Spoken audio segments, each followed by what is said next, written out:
क्या इंसान बिना डर के, मुस्कुराते हुए मौत का सामना कर सकता है? यानी जब जीवन की सारी सांसें पीछे हट रही हो, जब शरीर ठंडा पड़ रहा हो और आंखों के सामने अंधेरा छा रहा हो, क्या तब भी कोई व्यक्ति शांत रह सकता है, मुस्कुरा सकता है? अधिकतर लोग कहेंगे नहीं, क्योंकि मौत का नाम ही डर से जुड़ा है। हम जीवन भर जीने की तैयारी करते हैं, लेकिन मरने की नहीं। लेकिन अगर आप सेनेका होते तो आपका जवाब होता हाँ, बिल्कुल, और मैं सिर्फ मुस्कुराऊंगा नहीं, बल्कि जाते जाते सबको सिखाकर जाऊंगा कि मौत क्या होती है और जीवन का अर्थ क्या। प्राचीन रोम, सन 65 ईस्वी, वो एक सामान्य रात नहीं थी। रोम के अमीर इलाके की एक आलीशान हवेली में मोमबत्तियां धीमे धीमे जल रही थी। भीतर कमरे में एक वृद्ध पुरुष बैठा था, आंखों में गहराई, चेहरे पर शांति। उनके सामने शिष्य खड़े थे, डरे हुए, घबराए हुए। अचानक दरवाजा खटखटाया गया। रोमन सैनिकों का एक दूत आदेश लेकर पहुंचा था। सम्राट नीरो का आदेश है, सेनेका को अपनी जान स्वयं लेनी होगी। ये वही नीरो था जिसे सेनेका ने बचपन में पढ़ाया था, संस्कार दिए थे। एक समय था जब सेनेका उसके लिए पिता समान थे, पर अब वही नीरो उसका मृत्यु विधान लेकर आया था। सन्नाटा छा गया, शिष्यों की सांसें रुक गई, पत्नी रोने लगी। लेकिन सेनेका, ना उनका चेहरा बदला, ना शरीर कांपा, ना आंखों में डर आया। वो बस मुस्कुराए, बहुत धीमे से, जैसे कह रहे हो, मैं तो इस क्षण के लिए ही जीवन भर तैयार हुआ हूं। क्यों? क्योंकि सेनेका स्टोइक थे। उनके लिए जीवन और मृत्यु दोनों एक ही सिक्के के दो पहलू थे।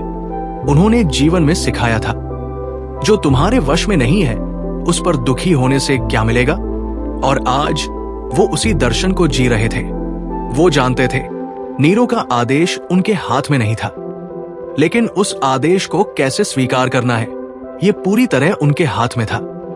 और उन्होंने उस पल को डर नहीं बल्कि गरिमा के साथ अपनाया। उनके लिए मौत कोई सजा नहीं थी, वो तो अंतिम परीक्षा थी, जहां वो साबित कर सकते थे कि दर्शन किताबों में नहीं बल्कि हृदय और व्यवहार में होता है। सेनेका का मुस्कुराना उनकी जीत थी, मृत्यु पर, डर पर और एक क्रूर सम्राट पर। सेनेका कौन थे? सेनेका सिर्फ एक नाम नहीं है, वो एक विचार है, एक जीवन पद्धति है जो आज भी उतनी ही प्रासंगिक है जितनी 2000 साल पहले थी। उनका पूरा नाम था लूशियस एनियस सेनेका। वो रोम की धरती पर जन्मे थे, लेकिन उनका चिंतन पूरी मानवता के लिए था। वो एक दार्शनिक थे जिनके शब्द तलवार से तेज थे, एक लेखक थे जिनकी लेखनी ने आत्मा को छुआ, और एक सीनेटर थे जिन्होंने राजनीति के बीच भी नैतिकता को जीवित रखा। लेकिन उनका सबसे बड़ा परिचय था, वो एक स्टोइक थे। तो स्टोइसिज्म क्या है?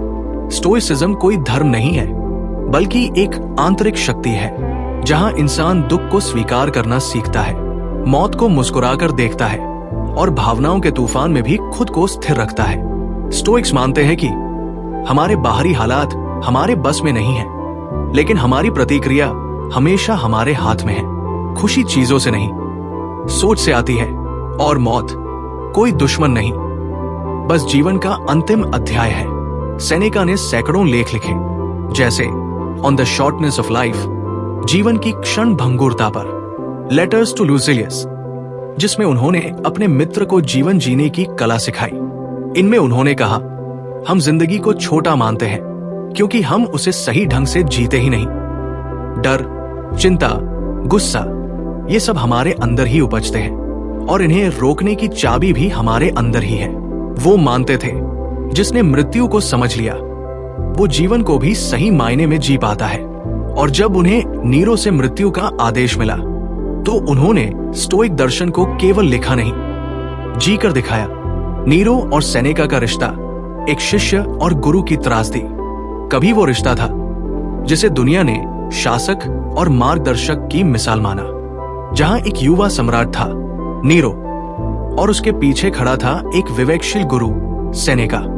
सन 56 ईस्वी में जब नीरो मात्र 16 वर्ष का था, तब उसे रोमन साम्राज्य की बागडोर मिली।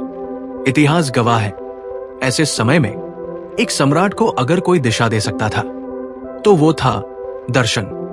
और वो दर्शन नीरो को मिला सेनेका से। सेनेका ने नीरो को सिखाया शासन का अर्थ केवल शक्ति नहीं, न्याय है। भय से नहीं, विवेक से राज किया जाता है। कला, संगीत और साहित्य को संरक्षण देना राजधर्म का हिस्सा है। शुरुआती वर्षों में नीरो एक कला प्रेमी सम्राट था। कविताएं लिखता, गीत गाता, रंगमंच में भाग लेता और लोग कहते थे नीरो की पीठ पर सेनेका की छाया है, इसलिए रोमन साम्राज्य सुरक्षित है।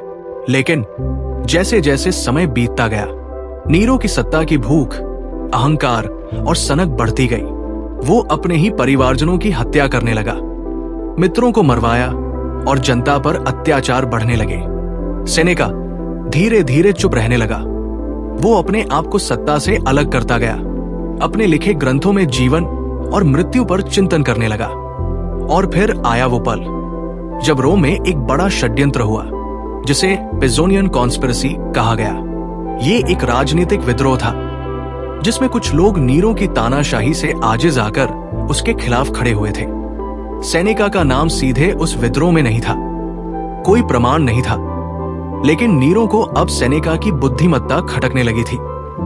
एक ऐसा गुरु जो आज भी जनता के दिलों में था, एक ऐसा विचारक जो नीरो के अत्याचारों को मौन रहकर भी उजागर कर रहा था।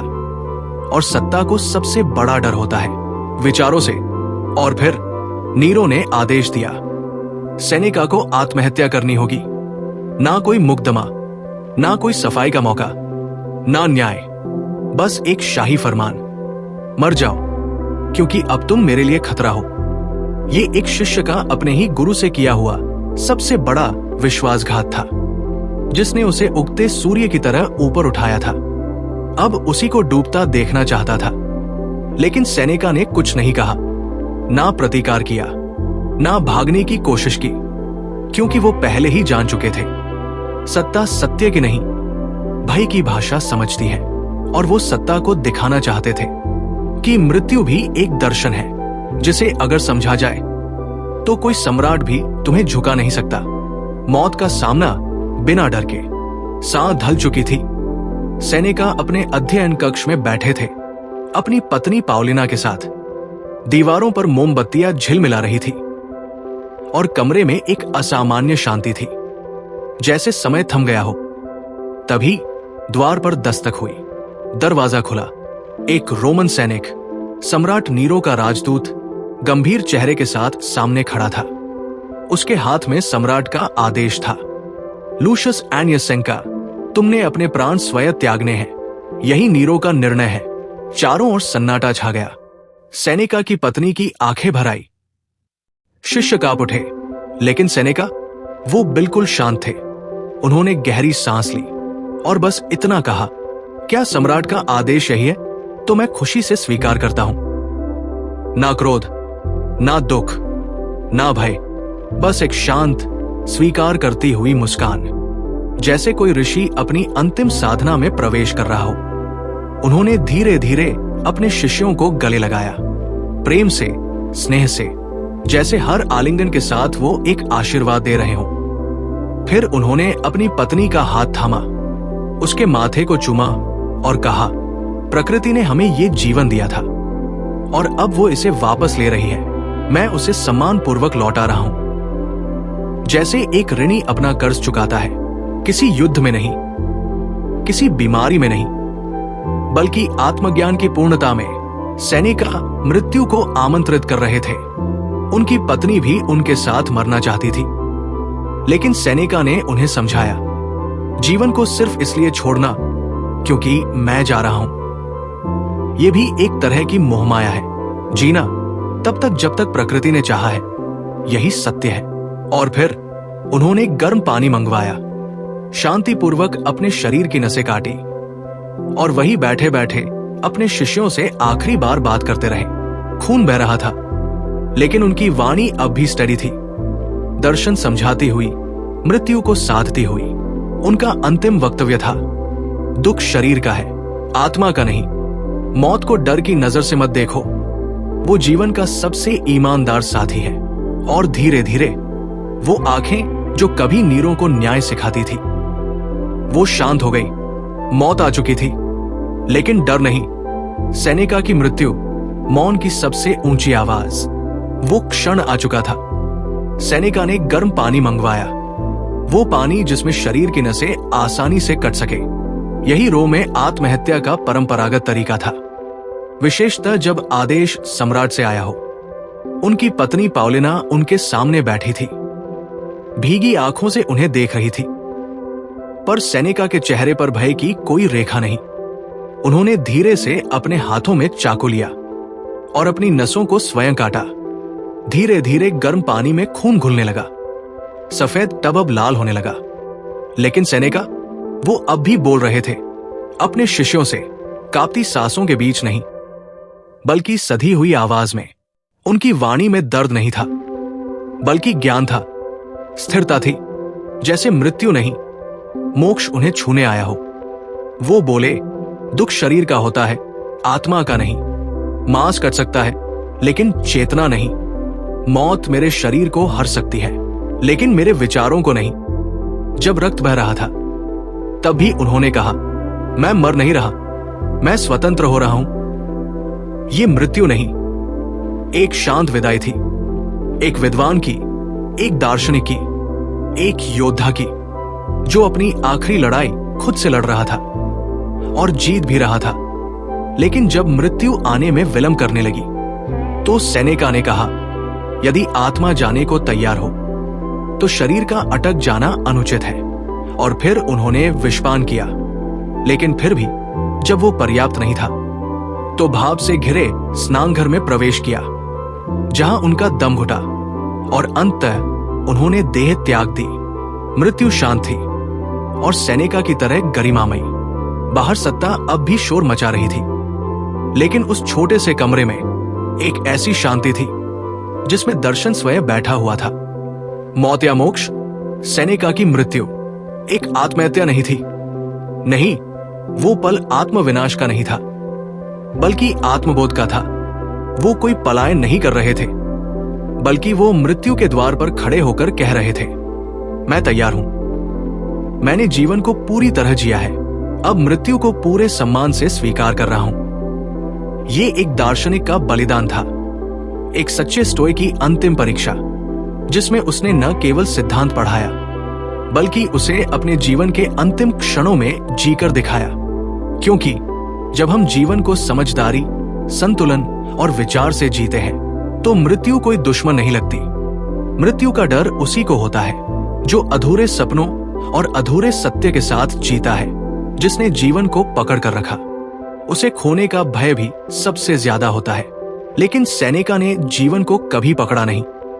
उन्होंने उसे हर दिन एक उपहार की तरह जिया। उन्होंने कहा था, हमारा जीवन किसी बंधक की तरह नहीं, बल्कि एक उधार की तरह, जिसे हमें एक दिन लौटा देना है।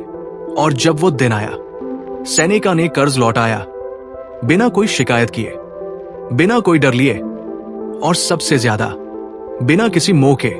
स्टोइक दर्शन का सबसे बड़ा संदेश यही था, मृत्यु से डरने का कोई कारण नहीं। डरना चाहिए उस जीवन से जो बिना अर्थ, बिना शांति और बिना सच्चाई के जिया गया हो।